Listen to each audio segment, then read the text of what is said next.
वक्त नूर को बेनूर कर देता है, छोटे से जख्म को नासूर कर देता है। कौन चाहता है अपनों से दूर होना, लेकिन वक्त सबको मजबूर कर देता है। छोड़ी काहे गइलू तू हमारा के अकेला हो,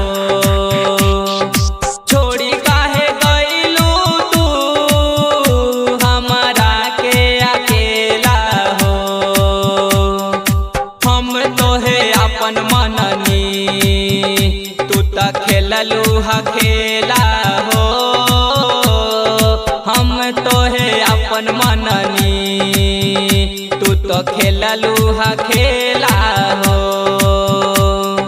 छोड़ी काहे गइलू तू हमारा के अकेला हो।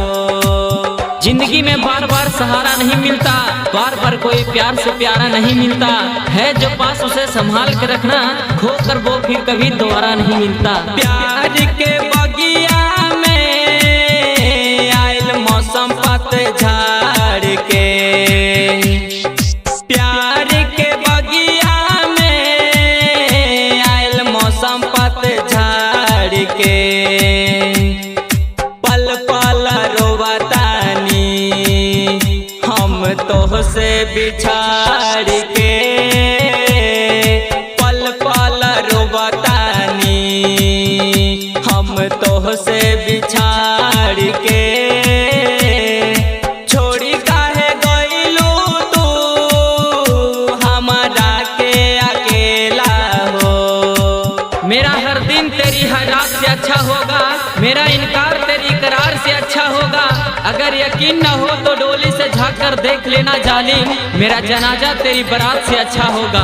मंगिया में से नूर पड़ते चढ़ जइबू तू डोलिया में, मंगिया में से नूर पड़ते चढ़ जइबू तू डोलिया में।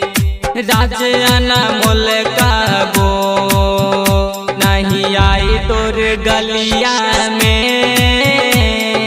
राइटर गोविंद काबो नहीं आई तोर गलिया में। छोड़ी काहे गइलू तू हमारा के अकेला हो,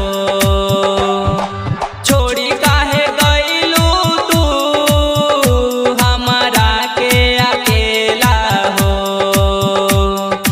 हम तोहे अपन मननी, तू त खेललू हा खेला हो। हम तोहे अपन मननी, तू तो खेललू हा